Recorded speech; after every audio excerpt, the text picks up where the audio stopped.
No, absolutely not. I need peonies, not roses. Not pink roses, not white roses, not special roses that look almost like peonies. I need actual peonies. For tomorrow. Emma Bennett pinched the bridge of her nose, pacing the length of her small but meticulously organized office in downtown Manhattan. The late afternoon sun cast long shadows across the mood boards and fabric swatches covering her walls. The Harrison Mills wedding is in 3 days, and the bride specifically requested, no, demanded peonies for her bridal bouquet. Emma listened to the florist's excuses, each word making her heart rate climb higher. As the owner of Ever After events, she had built her reputation on handling impossible requests with grace and ingenuity. But Sophia Harrison, daughter of real estate mogul Richard Harrison, had proven to be her most demanding client yet. I understand there's a shortage, but this isn't just any wedding. This is the Harrison Mills wedding. Yes, that Harrison. Yes, that Mills. Emma sighed, tucking a strand of chestnut hair behind her ear. Look, I'll pay double, triple if necessary. Just find me those peonies. She ended the call and collapsed into her ergonomic chair, swiveling to face the floor-to-ceiling windows overlooking the bustling street below. 29 years old, with 7 years of wedding planning experience, and Emma had never felt closer to a professional meltdown. Her assistant, Zoe, appeared in the doorway, her bright yellow dress a stark contrast to the sleek, monochromatic office decor. Let me guess, no peonies. No peonies, Emma confirmed, spinning back to face her desk. And Sophia will have a nuclear meltdown if her bouquet doesn't match the exact shade of blush she approved in the concept boards. Zoe approached with caution, placing a steaming cup of coffee on Emma's desk. Maybe she won't notice. Emma's laugh was hollow. Sophia Harrison notices everything. Last week she sent back the save the date cards because the ivory wasn't ivory enough. Whatever that means. At least the groom is easier to deal with, Zoe offered. That's because the groom is practically a ghost. Emma took a grateful sip of coffee. 3 months of planning the most expensive wedding of the year, and I've met Nathan Mills exactly twice. Both times he was on his phone the entire meeting. Well, he is one of the youngest tech billionaires in the country, Zoe said with a shrug, probably busy inventing the next thing we'll all be addicted to. I don't care if he's inventing time travel. It's his wedding too. He could at least pretend to be interested. Emma pulled up her tablet, reviewing the endlessly detailed spreadsheet that had become her life. Anyway, we have bigger problems. The welcome dinner is tomorrow night, and we still need to finalize the seating chart. Sophia's mother and stepmother cannot be within 15 feet of each other, but they both need to be at VIP tables. A notification pinged on her screen. Emma froze as she read the message, color draining from her face. What? Zoe asked, alarmed. What happened? Nathan Mills wants a meeting. Today, in person. Emma stood up suddenly, sending her chair rolling backward. He's sending a car in 30 minutes. That's good, right? He's finally taking an interest. 3 days before the wedding. No, that's not good. Emma was already grabbing her emergency kit, a sleek leather portfolio containing every detail of the Harrison Mills wedding. Last-minute groom involvement only means one thing: problems. 30 minutes later, Emma found herself in the back of a sleek black Maybach, being whisked through Manhattan traffic toward the Mills Technologies headquarters. She used the time to review her notes, mentally preparing for whatever crisis awaited. Cold feet? Budget concerns? Though considering Nathan's estimated net worth of $11 billion, money seemed an unlikely issue. The car pulled up to a gleaming skyscraper in Hudson Yards, its glass exterior reflecting the golden hour sunlight. A security guard escorted her through a private entrance and into an express elevator. "Mr. Mills is in the penthouse office," he informed her before the doors slid closed. Emma used the momentary solitude to check her appearance in the elevator's mirrored walls. Her tailored charcoal pantsuit was immaculate, her makeup subtle but polished. She looked exactly like what she was, a consummate professional about to handle yet another wealthy client's whim with unflappable competence. The elevator opened directly into a stunning office space with panoramic views of the city and the Hudson River beyond. Floor-to-ceiling windows showcased a Manhattan sunset that people paid millions to wake up to. The space was minimalist, but clearly expensive, all clean lines, natural materials, and subtle technology. Ms. Bennett. Emma turned to find Nathan Mills emerging from what appeared to be a hidden door in the wood-paneled wall. He looked different from their previous meetings, less polished, more human. His dark hair was slightly disheveled, as if he'd been running his hands through it repeatedly. He'd removed his suit jacket and rolled up the sleeves of his crisp white shirt, revealing forearms tanned from what she assumed were weekends on some private yacht. "Mr. Mills," she responded, extending her hand. "Your message seemed urgent." He shook her hand briefly, his grip firm but distracted. Up close, she noticed the shadows under his eyes, the tension in his jaw.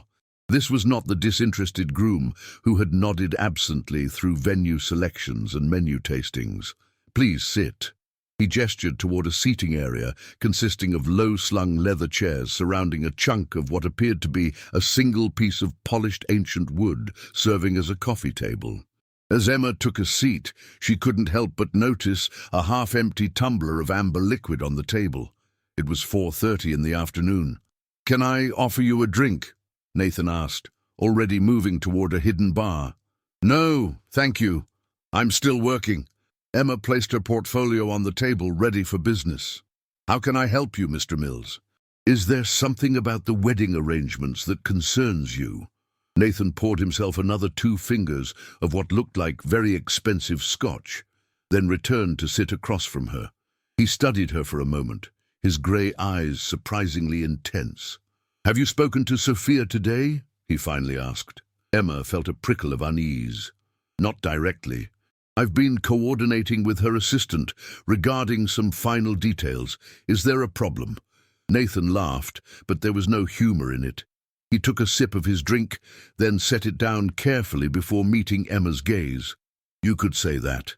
He leaned forward, elbows on his knees. "Sophia is gone." Emma blinked. "Gone?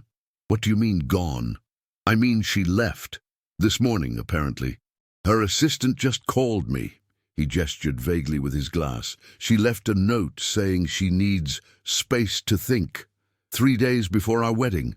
The implications hit Emma like a physical blow. The Harrison Mills wedding wasn't just any event. It was 300 guests, including tech industry titans, political figures, and A-list celebrities. It was a 5-day extravaganza across multiple venues. It was, frankly, the commission that would finally allow Emma to expand her business nationally. "Has she reached out to you directly?" Emma asked, her mind already racing through contingency scenarios. Radio silence. Nathan stood again, too restless to remain seated. He moved to the window, gazing out at the city as the first lights began to twinkle in the dusk. Her phone goes straight to voicemail. What about her parents? Her friends? Her father is calling in favors with some police connections, but it's not technically a missing person case. She left voluntarily, and she's an adult. He turned back to Emma, and she was surprised to see something that looked almost like relief flash across his features before his expression hardened again. "The real question is, what do we do now?" Emma straightened her spine. This was still her job, crisis or not. "We have several options. We can postpone, which would be logistically challenging but not impossible. We can proceed with a smaller family gathering while we wait for Sophia to return, or cancel," Nathan interrupted. "We should just cancel." "Mr. Mills," Emma began carefully, "cancellation at this stage would involve significant financial penalties from all vendors, not to mention the social implications, and money isn't an issue," he cut in dismissively.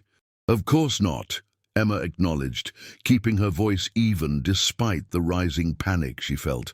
This wedding wasn't just business for her. It was a stepping stone, the culmination of years of hard work. "But your reputation, and Sophia's, is worth considering. A cancellation will generate significant gossip and media attention." Nathan ran a hand through his hair, disheveling it further. I don't give a damn about gossip. Perhaps not, but the Harrison family might, and your board of directors may have concerns about how this reflects on Mills Technologies. That struck a nerve. Nathan's jaw tightened, and he returned to his seat, picking up his drink again. What do you suggest then, Ms. Bennett? Emma took a deep breath. I suggest we wait 24 hours before making any decisions. Sophia may return. She may just be experiencing pre-wedding anxiety, which is completely normal. Nathan arched an eyebrow. Is it normal to disappear without a word 3 days before your wedding? No, Emma admitted, but it's not unheard of. The pressure of a high-profile wedding can be intense. Undine, Sophia lives for high-profile events. This wedding was her idea, her vision. He trailed off, looking suddenly younger, more vulnerable. I just showed up where she told me to. Emma felt an unexpected twinge of sympathy. Throughout the planning process, she'd pegged Nathan Mills as the stereotypical disinterested tech mogul, too absorbed in his empire building to care about wedding details. Now, she wondered if he'd simply been following Sophia's lead all along. 24 hours, she repeated firmly. If we haven't heard from Sophia by tomorrow evening, we'll develop a contingency plan.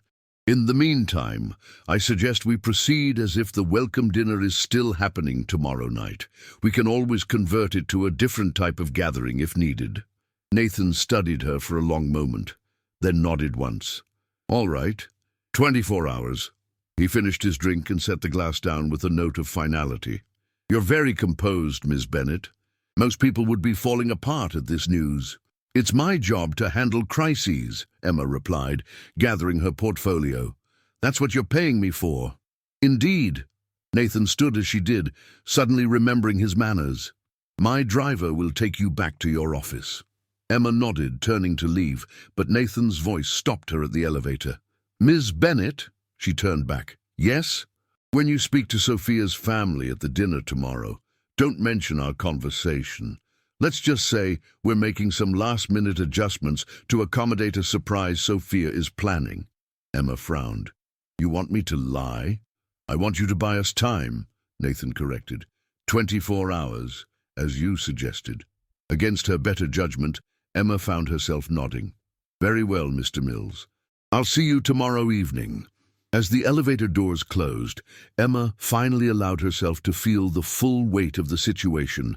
A missing bride, a seemingly ambivalent groom, 300 VIP guests arriving in New York as they spoke, and a welcome dinner less than 24 hours away. She pulled out her phone, dialing Zoe. Clear my schedule for the night, she said the moment her assistant answered. We have a situation. What kind of situation? Zoe asked, her voice wary. Emma leaned against the elevator wall, closing her eyes briefly. The kind that either makes or breaks careers. As the elevator descended, Emma couldn't shake the image of Nathan Mills standing at that window, silhouetted against the Manhattan skyline, a tumbler of scotch in hand. For just a moment, when he'd said Sophia was gone, she could have sworn she'd seen relief in his eyes, and that, perhaps, was the most troubling development of all. Emma arrived at the Plaza Hotel precisely 3 hours before the welcome dinner was scheduled to begin. The grand ballroom had been transformed according to Sophia's exacting vision.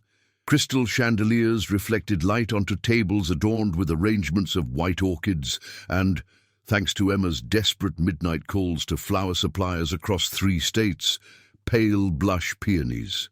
Ice sculptures shaped like intertwined S and N initials stood sentinel at the entrance, already beginning to drip slightly in defiance of the carefully controlled room temperature. The florist is demanding a 50% increase for the emergency peony delivery, Zoe murmured, falling into step beside Emma as they conducted their final walkthrough. Should I approve it?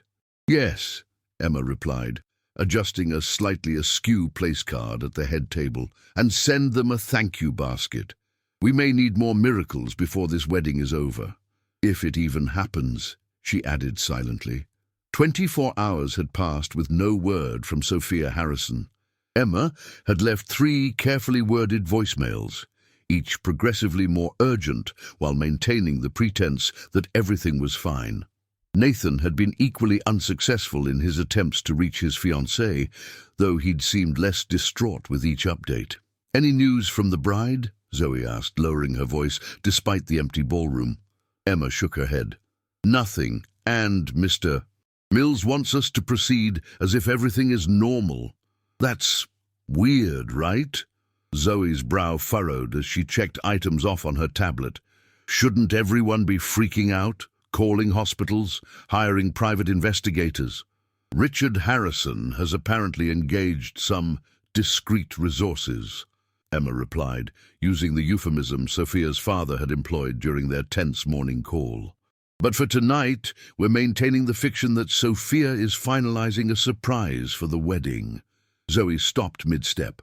"You're lying to the entire Harrison family? And all these guests?"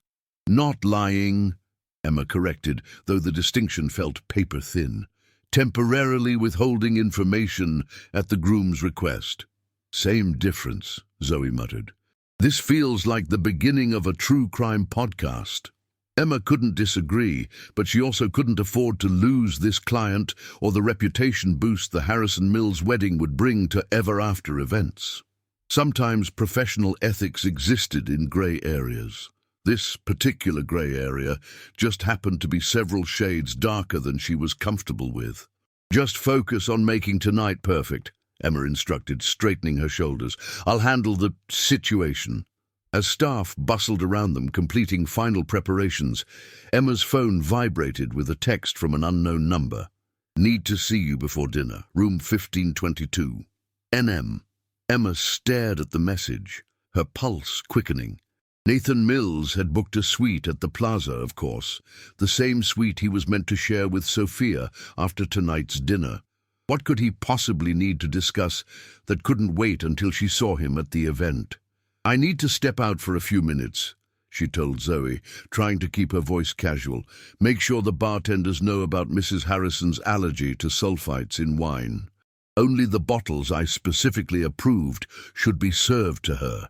15 minutes later, Emma stood outside room 1522, smoothing down her navy blue cocktail dress, a deliberate choice for blending in while looking appropriate at a high society event. She knocked crisply, professional smile already in place. The door swung open to reveal Nathan Mills in a state of half-dress that Emma was decidedly unprepared for. His tuxedo shirt hung open, revealing a surprisingly toned chest and abdomen. His bow tie dangled undone around his neck. His dark hair was damp, as if he'd just emerged from the shower. "Miss Bennet," he said, stepping back to allow her entry. "Thank you for coming." Emma maintained rigid eye contact, refusing to acknowledge his state of undress. "You said it was urgent, Mr. Mills." "Nathan, please. If we're going to be co-conspirators in this charade, we might as well use first names." He gestured toward the sitting area of the luxurious suite, where an open bottle of champagne sat in an ice bucket. "Drink? I find I need one before facing the Harrison family en masse." "No, thank you." Emma remained standing, clutching her event binder like a shield. "We have less than 2 hours before guests arrive. What can I help you with?" Nathan sighed and began buttoning his shirt, much to Emma's relief. "Always so professional. Don't you ever relax?" "Not during events, no." Her tone was clipped. "Especially not during events where the bride is mysteriously absent." That sobered him. Nathan gestured again to the sitting area, his expression shifting to something more serious. "Please, sit. There's been a development."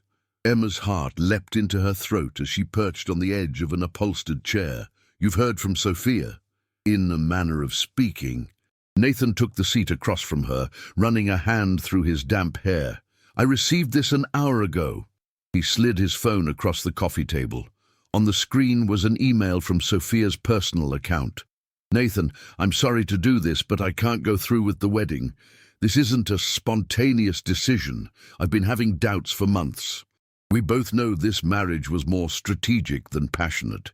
You needed the Harrison family connections for your East Coast expansion, and my father needed access to your tech innovations for his development projects. I thought I could do it.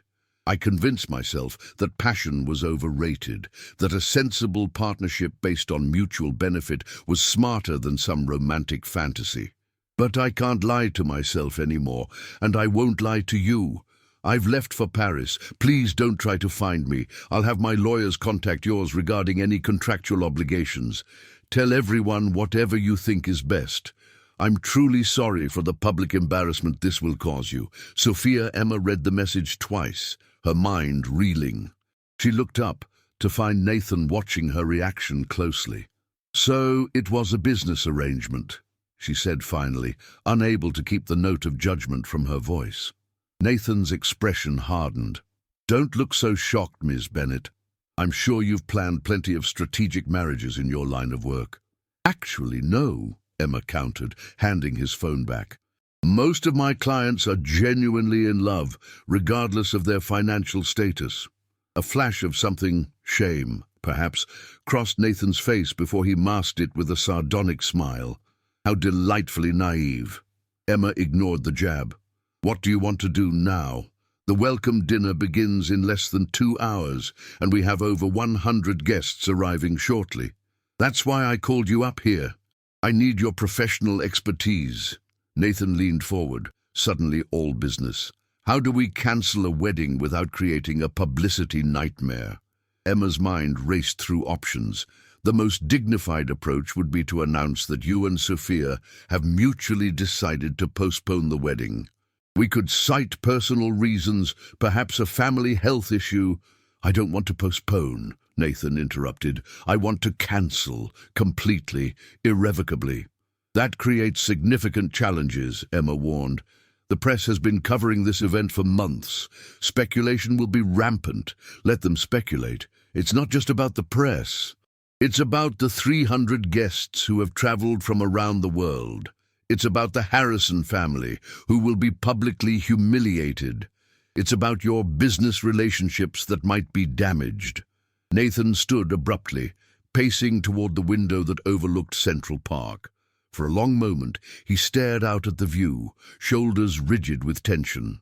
She's right about one thing, he finally said, his voice quieter. This marriage was strategic. Richard Harrison has been blocking my company's expansion into Manhattan real estate for 2 years. Dating his daughter opened doors that had been firmly shut.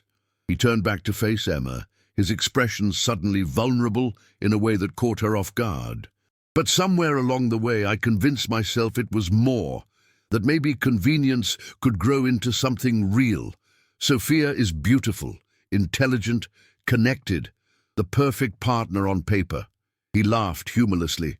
I ignored the fact that we never talked about anything meaningful, that she was more interested in the wedding than in our future, that she spent more time with her wedding planner than with me. Emma shifted uncomfortably. Mr. Mills, Nathan, I don't think I'm the appropriate person to...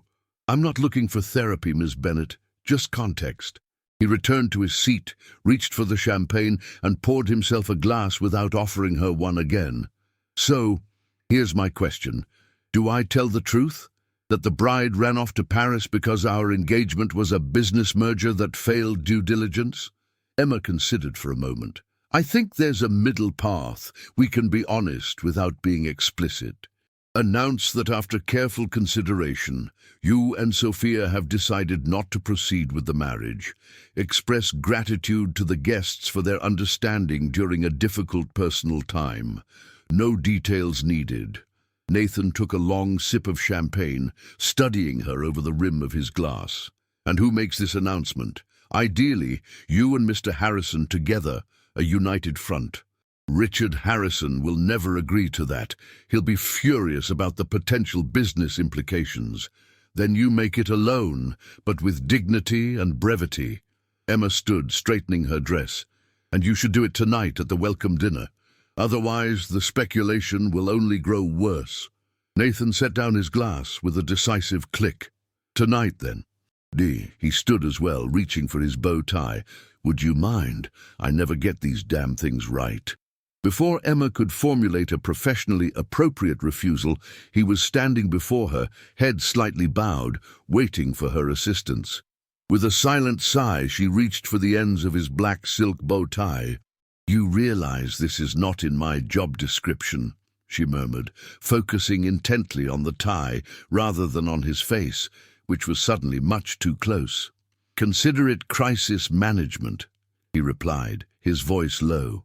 Emma was acutely aware of his cologne, something expensive and subtle that she couldn't name, and the warmth radiating from him. His steady gaze made her fingers less steady than usual as she fashioned a perfect bow. There, she said, stepping back quickly and checking her watch. Guests will begin arriving in 90 minutes. I suggest you use this time to prepare what you'll say. What about you? Don't you need to prepare too? Emma raised an eyebrow. I've been preparing since 5 this morning. I meant emotionally, Nathan clarified. You've invested months in this wedding. Aren't you disappointed it's falling apart? The question caught Emma off guard. Few clients ever considered the emotional investment wedding planners made in their events. I'm a professional, she answered after a moment. I adjust to changing circumstances. That's not an answer. It's the only one you're getting. Emma gathered her binder, needing to escape the suddenly too intimate atmosphere of the suite. I'll see you downstairs at 7. Nathan stopped her at the door with a light touch on her arm. Ms. Bennett, Emma, thank you for handling this situation with such grace. The sincerity in his voice made something flutter in her chest, a sensation she immediately suppressed. This was a client in crisis, nothing more. It's my job, she reminded him, and perhaps herself as well. 7 o'clock, Mr. Mills. Don't be late. The elevator ride down to the ballroom level gave Emma precisely 45 seconds to compose herself. Whatever strange tension had developed in that suite needed to be locked away. She had a professional reputation to maintain and a potential disaster to mitigate. The ballroom was now bustling with staff making final preparations. Zoe intercepted her immediately, tablet in hand. Where have you been?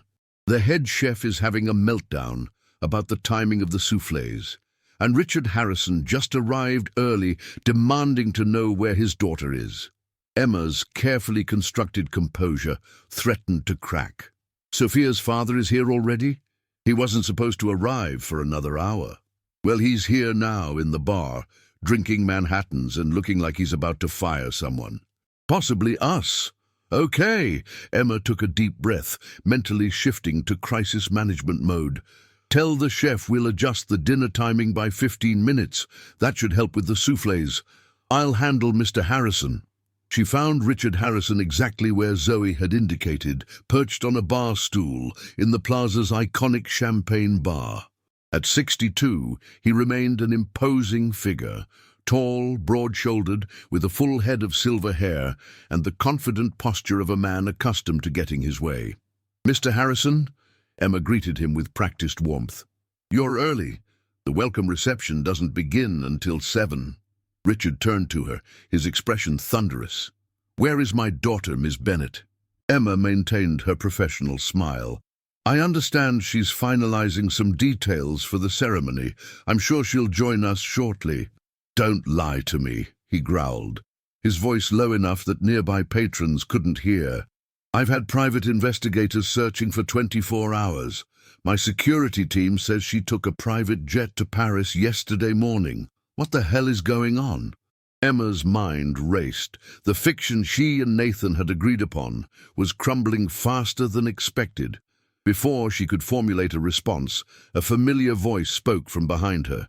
Richard, I think we need to talk. Nathan had appeared, fully dressed in his tuxedo, looking every inch the billionaire tech mogul the public expected. His expression was grave, but composed, as he gestured toward a private corner of the bar. You're damn right we need to talk, Richard snapped, but he followed Nathan to a secluded table. Emma hesitated, unsure if she should join them or return to her duties in the ballroom. Nathan made the decision for her, catching her eye and giving a small nod, an invitation or perhaps a request for backup. For the next 20 minutes, Emma watched as Nathan calmly explained the situation to his almost father-in-law. She couldn't hear the words, but she could read the body language.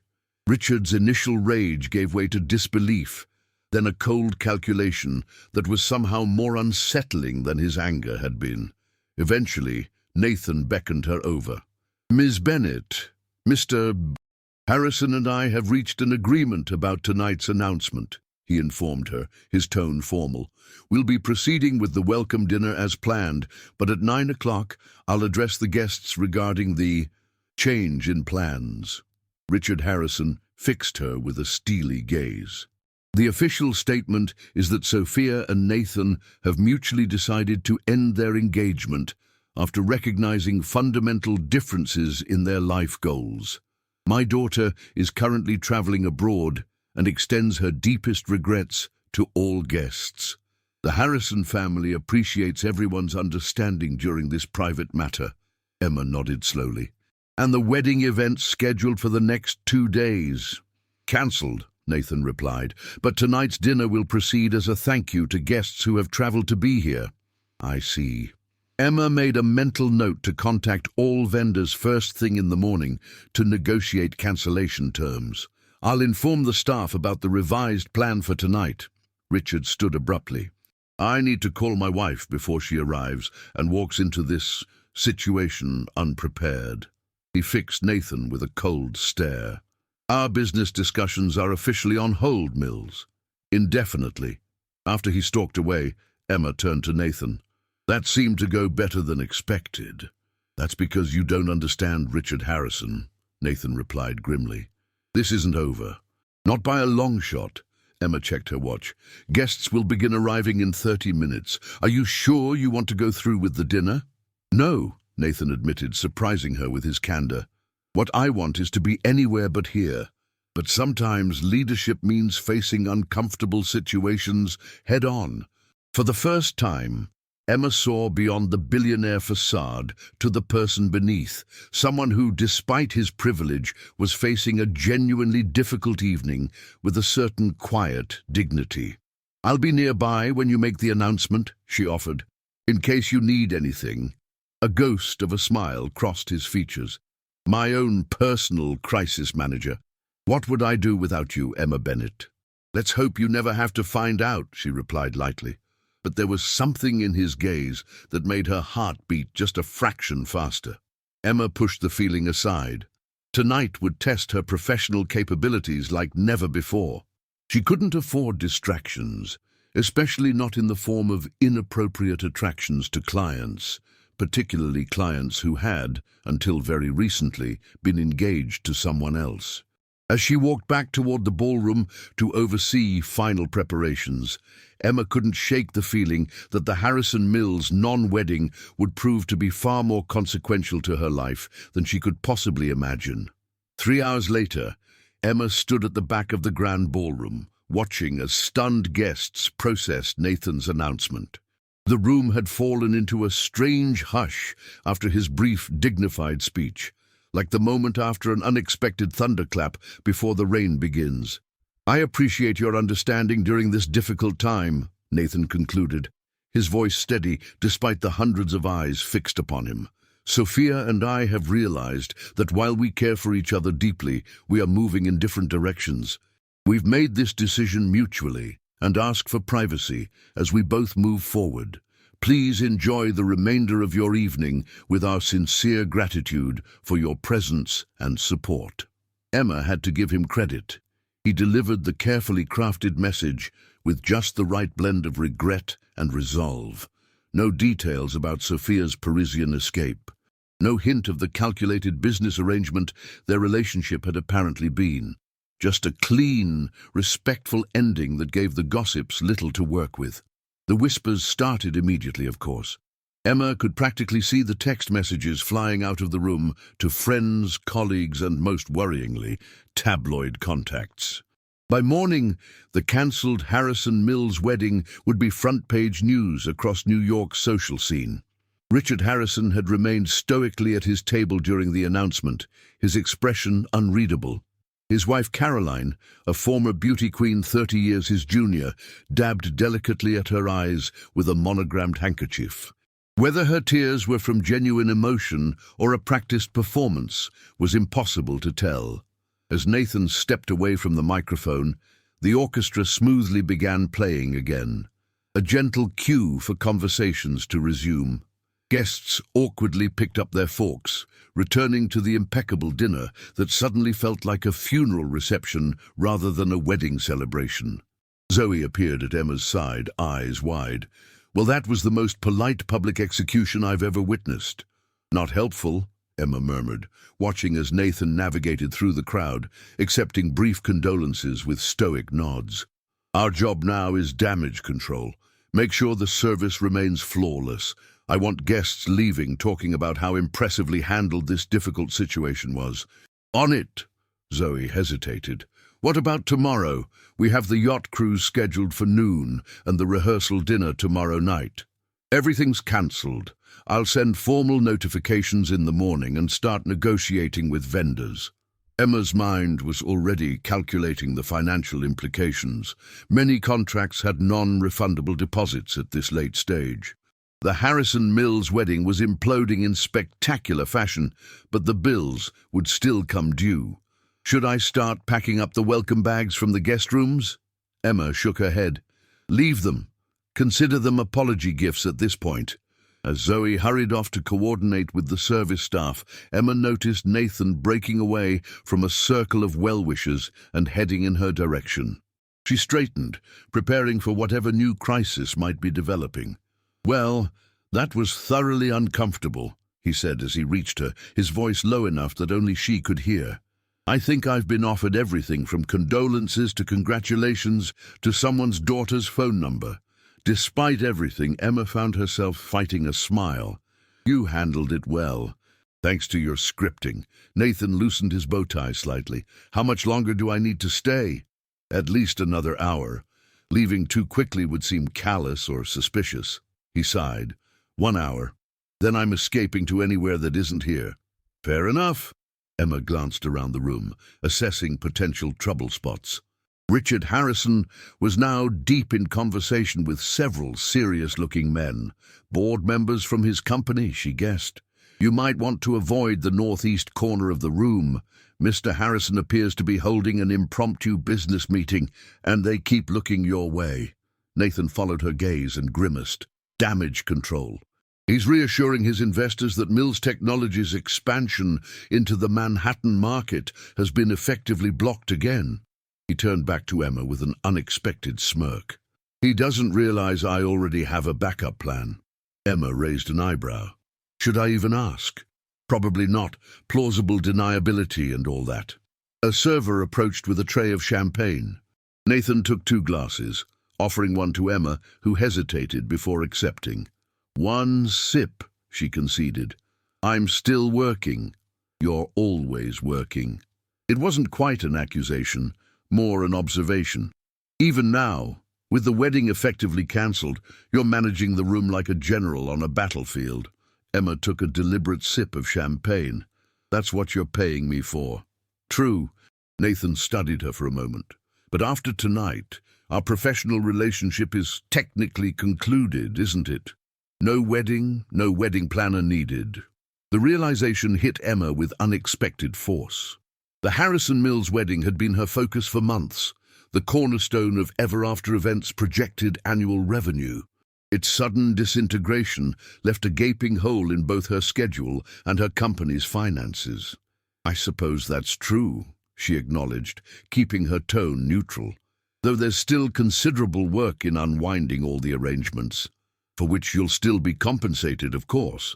Nathan's gaze remained on her, thoughtful. But after that, Emma wasn't sure where he was going with this line of conversation, but something in his expression made her pulse quicken. Before he could continue, however, they were interrupted by the approach of an elegant older woman whom Emma recognized as Nathan's mother, Elizabeth Mills.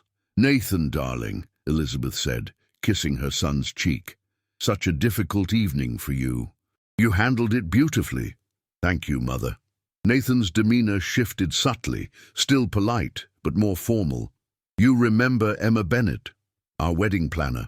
Elizabeth turned cool blue eyes toward Emma, assessing her with the practiced precision of old money. Of course, Miss Bennett. A shame all your hard work won't come to fruition. These things happen, Mrs. Mills, Emma replied diplomatically. The most important thing is that your son and Ms. Harrison made the right decision for themselves before the wedding, not after. Elizabeth's perfectly maintained eyebrows rose slightly. Indeed, though the timing leaves something to be desired. She turned back to Nathan. The Ashfords are leaving. You should say goodbye. Marcus was planning to discuss that Tokyo investment with you. Nathan nodded. I'll catch them. He turned to Emma. Excuse me. As he moved away, Elizabeth lingered, her gaze still fixed on Emma with unsettling intensity. Miss Bennett, a word of advice from someone who has navigated New York society for longer than you've been alive. Emma steeled herself. Yes, my son is vulnerable right now. Men in his position, wealthy, powerful, suddenly unattached, often make impulsive decisions in the aftermath of public disappointments. The implication was clear, and Emma felt heat rising to her cheeks. Mrs. Mills, I assure you my relationship with your son is strictly professional. Elizabeth's smile didn't reach her eyes. See that it remains that way. Nathan needs a suitable partner, not a service provider. With a final, meaningful look, she glided away, elegant in her designer gown, despite the verbal dagger she'd just delivered. Emma stood frozen, champagne forgotten in her hand, the woman's words stinging more than they should have. It wasn't the first time she'd been subtly put in her place by a wealthy client's family member, but something about Elizabeth Mills's warning felt particularly pointed. She set down her barely touched champagne and returned to work, circulating through the room to ensure the dinner service continued smoothly despite the strained atmosphere. By 10:30, guests had begun departing in greater numbers, many citing early flights or sudden schedule changes, transparent excuses to escape the uncomfortable situation. By 11, only a few dozen attendees remained, mostly close family, and those too interested in the gossip potential to leave early. Emma spotted Nathan near the exit, saying goodbye to the last departing guests. He looked exhausted, the confident facade beginning to crack around the edges. Her phone vibrated with a text from Zoe. Chef says kitchen cleanup will take another hour. Do you need me to stay or can I go? Emma quickly replied, You can go. I'll handle the final details. As the room continued to empty, Emma found herself approaching Nathan, who now stood alone by one of the tall windows, gazing out at the nighttime view of Fifth Avenue. You should get some rest, she said quietly. It's been a long day. He turned to her with a tired smile. That's an understatement. He gestured toward the nearly empty ballroom. Is there anything left to do here? Nothing that requires your presence. The hotel staff will handle the teardown overnight. Nathan nodded, then surprised her by asking, Have you eaten anything tonight? Emma blinked. What? Food. Have you had any? I noticed you were too busy managing everyone else's crisis to actually sit down. She couldn't remember the last time a client had shown concern for her basic needs during an event. I'm fine. I'll grab something later. That's not what I asked. Nathan persisted. When was the last time you ate? Emma thought back through her chaotic day. I had half a bagel around 10 this morning. Nathan shook his head. That's unacceptable. Come on. Where? I know a place that's still open. Real food, not fancy event fare. He checked his watch. Give the final instructions to whoever needs them, and meet me at the south exit in 15 minutes. Mr. Mills. Nathan, he corrected. And this isn't a request from a client. It's an invitation from someone who also hasn't eaten properly all day and doesn't want to sit in a restaurant alone tonight. Emma hesitated. This crossed several professional boundaries, but the cancelled wedding had technically terminated their business relationship, and she was, in fact, starving. 15 minutes, she agreed. 14 minutes later, Having confirmed the final cleanup arrangements with the hotel's event manager, Emma met Nathan at the south exit as planned. He'd changed from his tuxedo into dark jeans and a cashmere sweater that probably cost more than her monthly rent. She'd quickly freshened her makeup, but remained in her cocktail dress, lacking alternatives. "I feel overdressed," she commented as they stepped outside into the cool October night. "You look perfect," Nathan replied, then gestured toward a waiting car, not the usual chauffeur-driven Maybach, but a sleek Aston Martin. "I dismissed my driver, thought I'd handle this myself tonight." Emma raised an eyebrow as he opened the passenger door for her. "You actually drive? I assumed billionaires were chauffeured everywhere." "I find driving therapeutic," he said as she slid into the butter-soft leather seat, "especially after days like this one." Soon they were weaving through late-night Manhattan traffic, Nathan handling the powerful car with easy confidence. Emma found herself studying his profile in the glow of passing streetlights. Away from the corporate setting, with his tie discarded and his guard lowered, he looked younger, more approachable. "Where are we going?" she finally asked as they crossed into the East Village. "A place a friend introduced me to years ago, before I became—" He gestured vaguely. "All this. All what?" "Nathan Mills, tech wunderkind, billionaire businessman, failed groom," he replied with a self-deprecating smile. "Back when I was just a coding nerd with an idea and student loans." Emma tried to imagine this polished man as a struggling entrepreneur and found it difficult. Was that very long ago? Almost a decade. Mills Technologies went public 7 years ago. He navigated onto a side street, slowing as they approached a nondescript storefront with a simple sign, "Joe's." "This is it? Best comfort food in Manhattan, and the owner doesn't care who you are or how much money you have. Perfect for tonight." He found a parking spot, a minor miracle in New York, and turned to her. "Fair warning. It's not fancy." "After the evening we've had, fancy is the last thing I want," Emma assured him.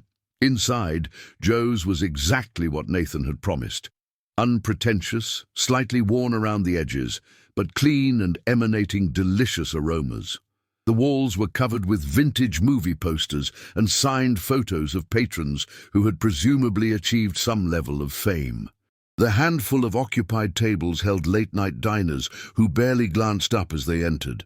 A burly man with a salt and pepper beard emerged from behind the counter, breaking into a wide grin at the sight of Nathan. "Mills! Been a while, man. Thought you'd gotten too important for us regular folks." Nathan accepted the man's hearty handshake with genuine warmth. "Never, Joe. Just been busy." "So I heard. Aren't you supposed to be getting married this weekend?" Joe's eyes landed on Emma, widening slightly. "Wait, is this—" "This is Emma Bennett," Nathan interrupted smoothly. "A friend. Emma, meet Joe Calabrese, owner and chef extraordinaire." Joe's momentary confusion gave way to a welcoming smile as he shook Emma's hand. "Any friend of Nathan's is welcome here. Your usual booth is open." As Joe led them to a corner booth, partially secluded from the rest of the restaurant, Emma gave Nathan a questioning look. He shrugged. "I'll explain the wedding situation later. No need to make it awkward now." Once they were seated and had ordered Joe's famous meatloaf for Nathan, mushroom risotto for Emma, and a bottle of red wine to share, Emma found herself relaxing for the first time all day. The booth was cozy, the ambient noise providing a pleasant background hum, and the knowledge that her professional obligations had technically ended allowed her to breathe more easily.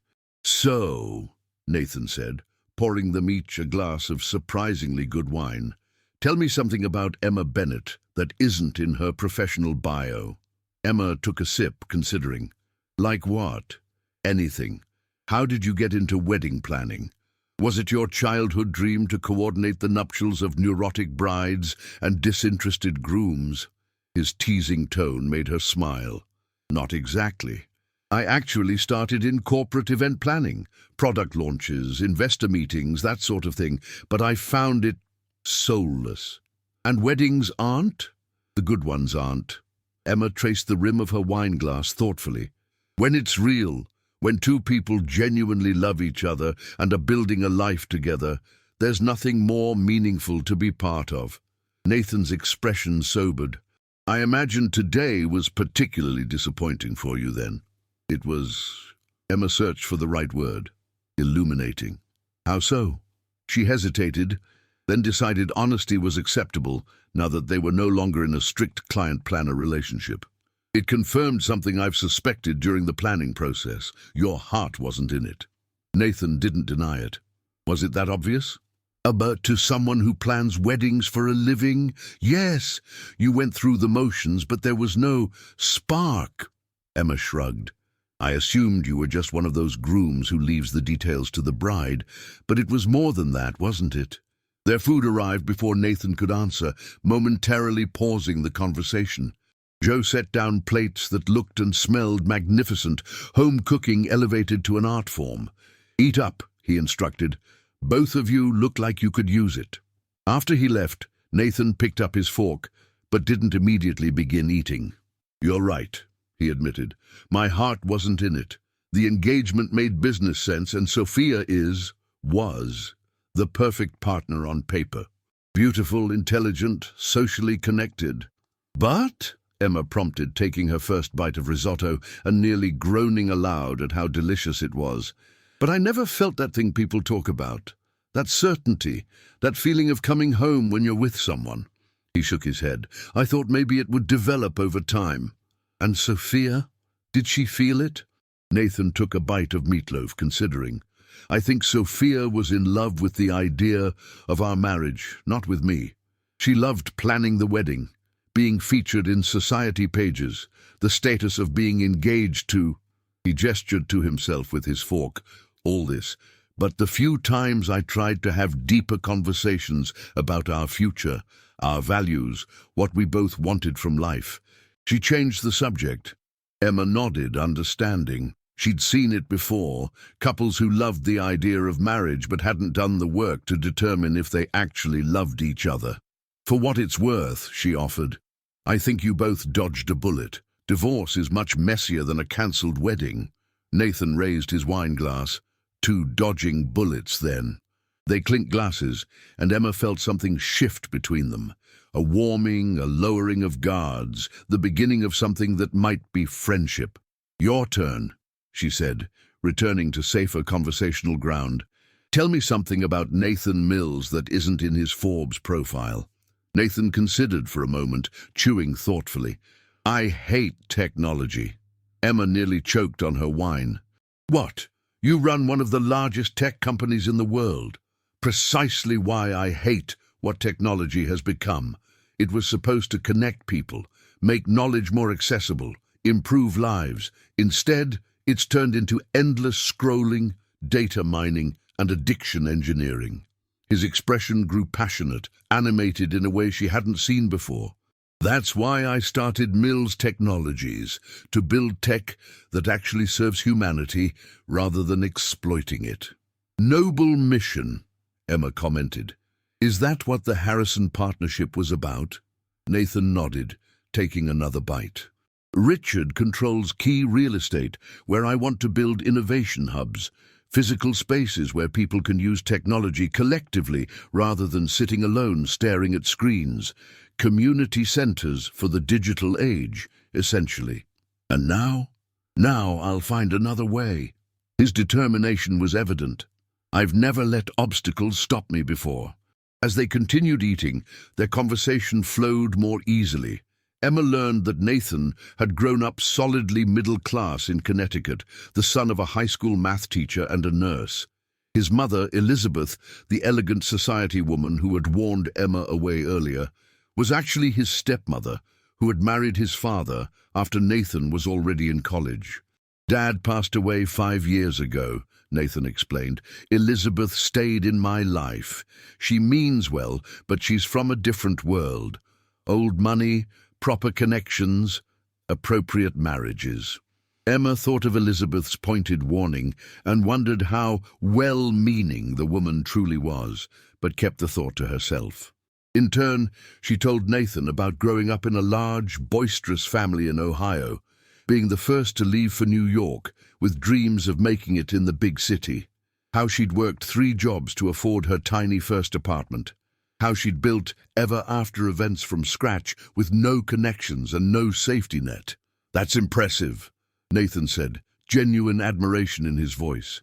"Building something from nothing is harder than most people realize," says the self-made billionaire, Emma teased. "The principles are the same, just different scales." Nathan leaned back, their plates now empty. Resilience, vision, and the willingness to work harder than anyone else. For a moment, they simply looked at each other, a new understanding forming between them. Not just former client and vendor, but 2 people who had built their own paths through sheer determination. The spell broke when Joe approached with dessert, warm apple pie topped with vanilla ice cream that he insisted they try. "On the house," he said with a wink. "You 2 looked like you needed a good meal." Dickilm. As they shared the dessert, Emma realized it had been a long time since she'd enjoyed a man's company this much. Her demanding career left little time for dating, and the few relationships she'd attempted had wilted under the pressure of her workaholic tendencies. "What are you thinking about?" Nathan asked, noticing her momentary distraction. "Just how unexpected tonight has been," she answered honestly. 24 hours ago, I was in crisis mode trying to save your wedding. Now we're sharing pie and life stories. Life has a way of surprising us." Nathan's phone buzzed, and he glanced at it briefly before silencing it. "Speaking of which, the news is out. Page 6 already has the cancellation story." "That was fast. What are they saying?" "The usual speculation. Secret infidelity, pre-wedding jitters, family disapproval." He shrugged. "Nothing close to the truth." "And what is the truth?" Emma asked softly. "Beyond the business aspects, are you upset about Sophia?" Nathan considered the question seriously. "I'm disappointed in myself," he finally said, "for almost going through with something I knew wasn't right, for potentially hurting someone because it was convenient for my business goals." The honesty of his answer surprised her. "That's refreshingly self-aware." "Don't sound so shocked," he said with a small smile. "Even tech billionaires can have moments of introspection." Their eyes met again, and Emma became acutely conscious of how intimate their conversation had become, how close they were sitting in the small booth. There was something developing here, a connection, an attraction, that both thrilled and alarmed her. She glanced at her watch, using it as an excuse to break the moment. "It's almost 1 in the morning. I should probably get home." Nathan nodded, signaling for the check. "Of course. Let me drive you." Outside, the October night had grown colder, and Emma shivered slightly in her cocktail dress. Without comment, Nathan removed his leather jacket and draped it over her shoulders. "Thank you," she said, immediately enveloped in warmth that carried his scent, that same unidentifiable cologne she'd noticed earlier in his hotel suite. The drive to her apartment in Brooklyn was quiet, comfortable rather than awkward. Emma found herself wishing the journey were longer, even as she recognized the danger in that thought. When Nathan pulled up outside her building, he turned to her with an expression she couldn't quite read. "Emma, he began, then seemed to reconsider. "Thank you for everything these past few days, especially tonight. I should be thanking you. For dinner and the ride home." She slipped off his jacket, immediately missing its warmth, "and for being surprisingly good company for a recently jilted groom." His laugh was genuine, unreserved. High praise indeed. There was a moment, brief but electric, when Emma thought he might lean across the console and kiss her. Instead, he reached out and squeezed her hand once, briefly. "Good night, Emma Bennett." "Good night, Nathan Mills." As she entered her apartment building, Emma told herself the flutter in her chest was just exhaustion, the emotional aftermath of a chaotic day. It certainly wasn't the beginning of inappropriate feelings for a former client. That would be unprofessional, unwise, and entirely too complicated.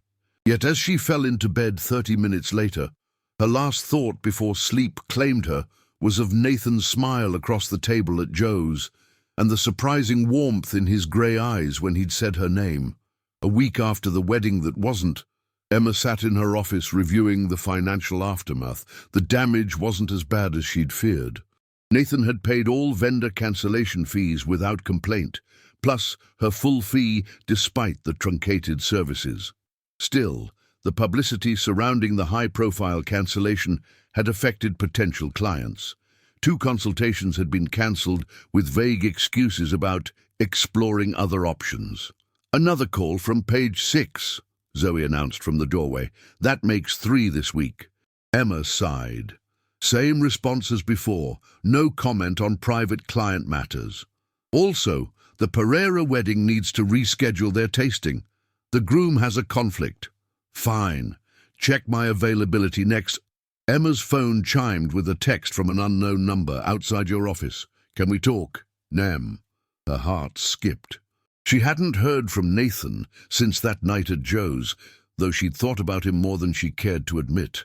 "Zoe, I need to step out for a bit," she said, grabbing her blazer. "Reschedule the Pereira tasting for whenever works." Outside, Emma found Nathan leaning against a sleek black Tesla, looking refreshingly normal in jeans and a light sweater. The October sun caught auburn highlights in his dark hair. "This is becoming a habit," she said, "you showing up unannounced." "Bad habit?" he asked, expression cautious. "Unexpected," she replied diplomatically. "I've been thinking about our conversation." He gestured to the car. "Got time for a drive?" Professional instinct said no. Curiosity said yes. "Where to?" "Brooklyn. I want to show you something." 20 minutes later, they pulled up outside a dilapidated warehouse in Red Hook. The building's brick exterior was weather-worn, windows boarded, but the structure appeared solid. "What is this?" Emma asked as they stood before the massive sliding doors. "Plan B," Nathan replied, producing a key. "Harrison blocked my Manhattan expansion, so I've been quietly acquiring properties in emerging neighborhoods." Inside, the vast space was empty but full of potential, soaring ceilings, industrial windows that would flood the area with natural light when unboarded. "I'm converting these warehouses into community technology centers," Nathan explained, voice animated with passion. "Places where people interact with technology together, not in isolation. Coding classes for kids, startup incubators, digital literacy programs for seniors." Emma walked the perimeter, footsteps echoing. "It's impressive, but why show me?" "Because I need help." Nathan approached, stopping a respectful distance away. "These centers need to be more than sterile tech spaces. They need to feel welcoming, community-focused, even celebratory. And you think a wedding planner is qualified for this because you understand how to create experiences that bring people together. That's essentially what a wedding is, a celebration of connection."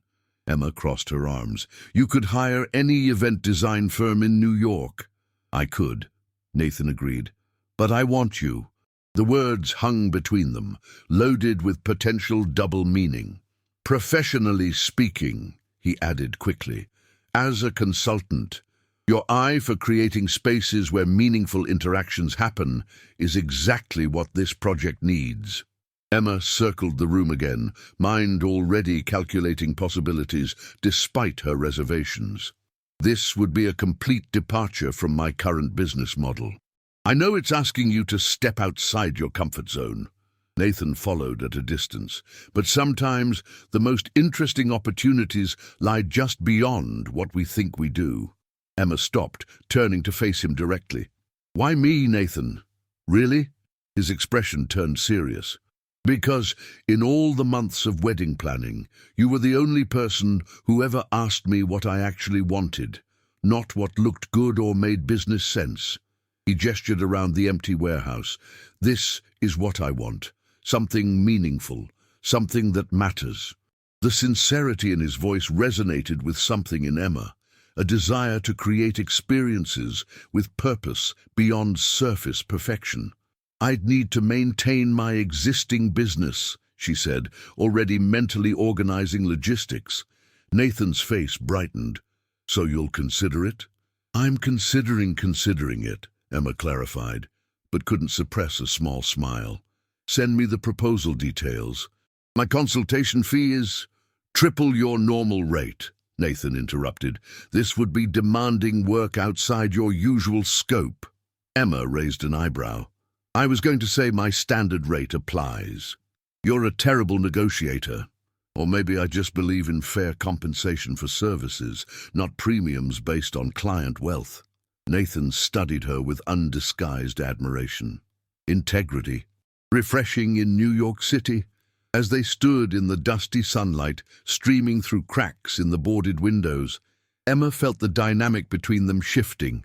No longer client and vendor, but potential collaborators with a spark of something more simmering beneath professional interest. I should get back to my office, she said, reluctant but practical. I have appointments this afternoon.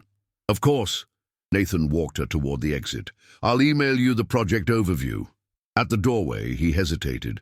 Emma, about that night at Joe's. It was a nice dinner between former business associates, she said quickly. Is that all it was? The direct question caught her off guard. It would be complicated to consider it anything else. Complicated isn't always bad. His gaze was steady, questioning.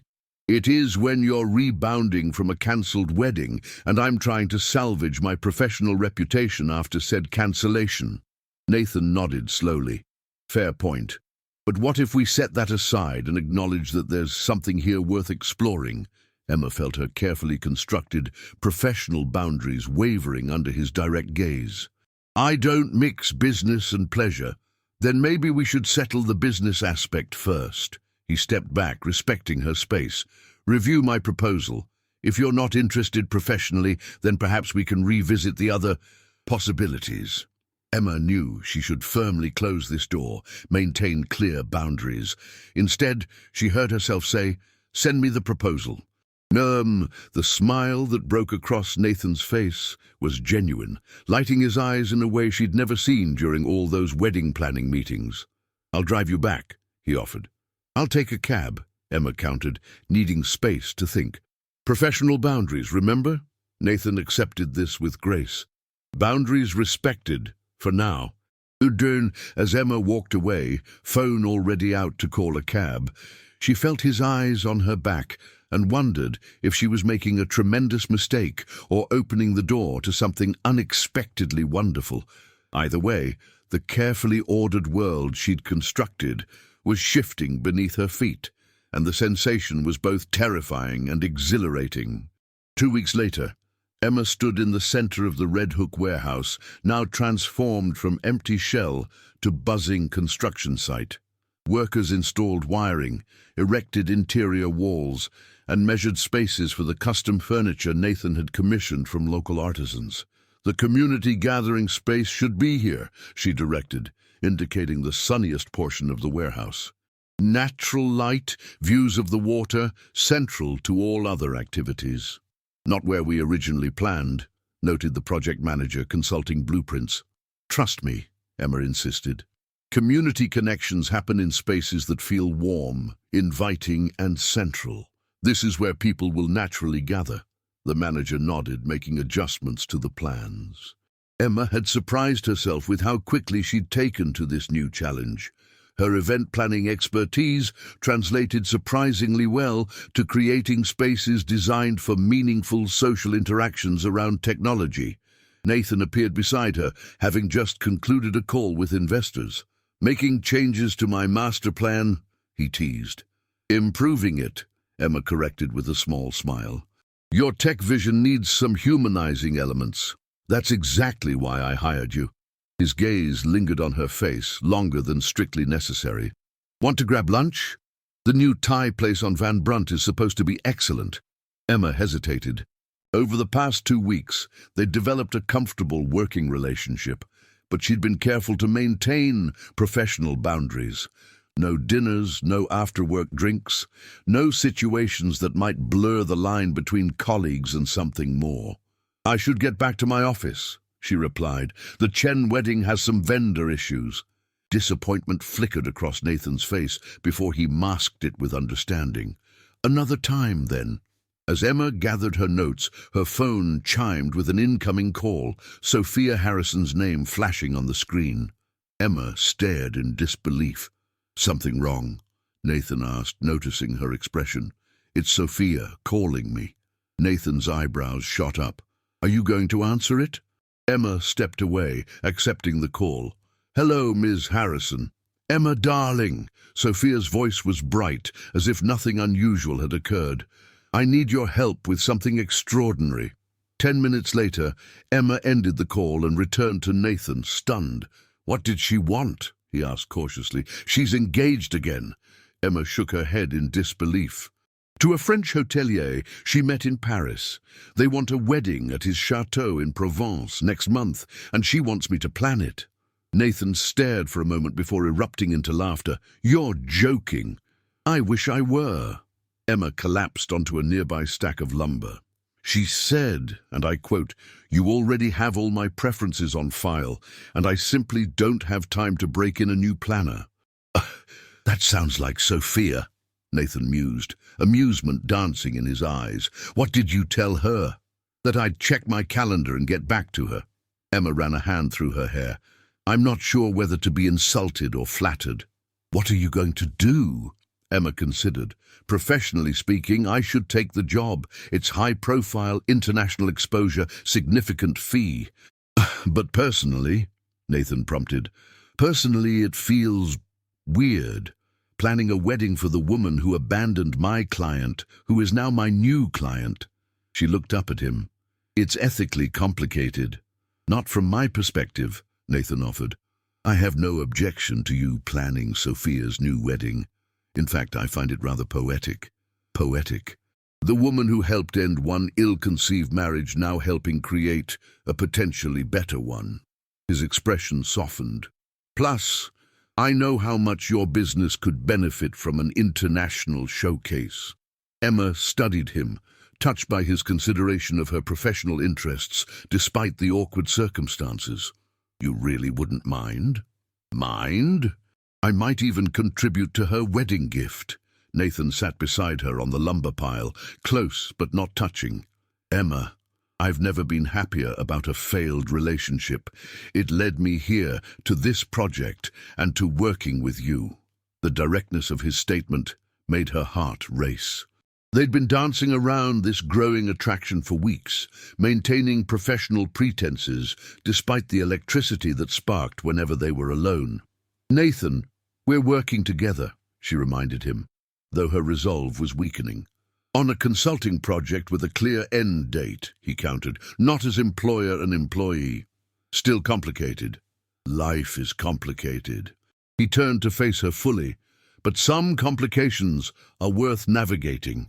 Emma found herself at a crossroads, professional caution warring with undeniable attraction. "What exactly are you proposing?" "Dinner. Tonight. Not as colleagues discussing work, but as Nathan and Emma seeing where this might lead." The directness was both terrifying and refreshing. No games, no pretense. "And if it doesn't work out?" she asked. "What happens to this project? We're both adults capable of separating personal and professional matters." His confidence was unwavering. "But I think we've both been wondering about this long enough." Emma took a deep breath, making her decision.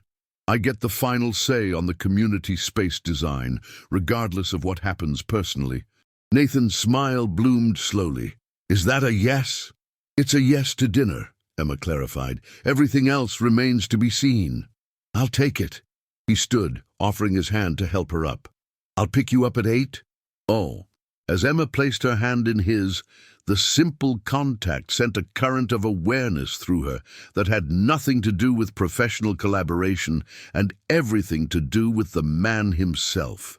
8 works, she agreed, already wondering if this would prove to be her wisest decision or her most complicated mistake. Either way, as Nathan's fingers lingered against hers before reluctantly releasing them, Emma knew tonight would mark the beginning of something entirely new. A path neither of them had anticipated when they'd first met as wedding planner and reluctant groom. 6 months later, Emma stood at the edge of a crowded rooftop garden, watching as Brooklyn's first Mills Community Technology Hub celebrated its grand opening. The converted warehouse had transformed into a vibrant space where technology and community intersected. Coding classes for teens in one corner, senior citizens learning digital skills in another, entrepreneurs collaborating in glass-walled incubator spaces. At the center was the community gathering area she'd insisted upon, a warm, sunlit space with comfortable seating, plants, and a small cafe serving local coffee. Just as she'd predicted, it had become the heart of the building where people naturally congregated. "Your vision brought this place to life," said Nathan, appearing beside her with 2 champagne flutes. "Everyone's talking about how different it feels from typical tech spaces." Emma accepted the champagne, allowing her fingers to brush against his. "Our vision. I just added the human element to your technical framework. The most important element." Nathan clinked his glass against hers. "To successful collaborations." His eyes held a deeper meaning that made Emma's heart flutter. Their personal collaboration had progressed alongside the professional one, cautiously at first, then with increasing certainty as the months passed.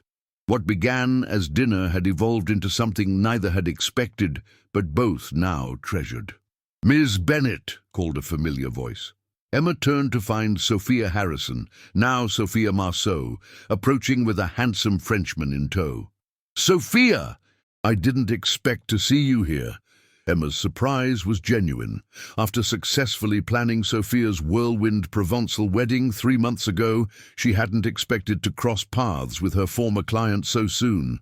"Pierre's hotel group is expanding to New York," Sophia explained, introducing her new husband. "Nathan kindly invited us to see his community concept. We're considering incorporating something similar in our properties."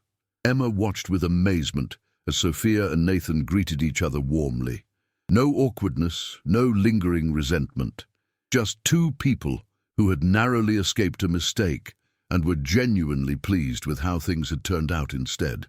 "Your wedding was spectacular, by the way," Nathan told Sophia with genuine warmth. "The photos in Vogue were stunning." "All thanks to Emma," Sophia beamed. "She's simply the best at what she does." As the conversation continued, Emma marveled at life's unexpected turns. A cancelled wedding had led to professional expansion, with ever-after events now handling both traditional celebrations and innovative corporate community spaces. And personally, "Would you excuse us?" Nathan asked, gently guiding Emma away after a few minutes. "There's something I need to show our design consultant before the mayor arrives." He led her to a quiet corner of the rooftop garden, secluded behind a living wall of greenery. The Manhattan skyline glittered across the water as dusk descended. "There's no meeting with the mayor, is there?" Emma asked knowingly. "No," Nathan admitted with a smile. "I just wanted a moment alone with you." He took both her hands in his, suddenly serious. "6 months ago, I was about to make the biggest mistake of my life by marrying someone for all the wrong reasons." "Nathan, let me finish," he insisted gently. "Instead, thanks to Sophia's last-minute escape and your crisis management skills, I found myself exactly where I needed to be." He squeezed her hands. "With exactly who I needed to be with." Emma's breath caught as Nathan reached into his pocket and pulled out a small velvet box. "This isn't a business proposal," he said, opening the box to reveal a stunning emerald-cut diamond on a simple platinum band. "And I know it might seem fast after everything, but when you know, you know." Emma stared at the ring, then at the man holding it, the man who had gone from difficult client to project partner to the most important person in her life with bewildering speed. "Before you answer," Nathan continued, "know that I've learned my lesson about rushing into engagements for the wrong reasons. We can have the longest engagement in history if you want. I just know that I love you, Emma Bennett, and I want to build a life with you." Emma found herself laughing through sudden tears. "Do you realize the irony? I've planned hundreds of proposals for clients, and now I'm completely unprepared for my own." "Is that a yes?" Nathan asked, hope brightening his eyes. Emma took a deep breath. absolute certainty filling her. "It's a yes, Nate." As Nathan slipped the ring onto her finger, then pulled her into a kiss that promised a lifetime of both passion and partnership, Emma couldn't help but appreciate the perfect symmetry of their story. A wedding planner and a reluctant groom had found each other in the collapse of one relationship and the bloom of something far more genuine. What had begun with "hold me once before the ceremony" had transformed into "hold me for a lifetime." And this time, there was no doubt that both bride and groom were exactly where they were meant to be, with exactly whom they were meant to be with. "I love you," Emma whispered against his lips. "Enough to plan our wedding?" Nathan asked with a teasing smile. Emma laughed, linking her arms around his neck. "That might be a conflict of interest, but I know someone who's almost as good as I am." As they rejoined the celebration, Emma's ring catching the last rays of sunset, she silently thanked Sophia Harrison for running away from the wrong man at exactly the right time, and setting in motion the most unexpected and perfect love story Emma could have imagined.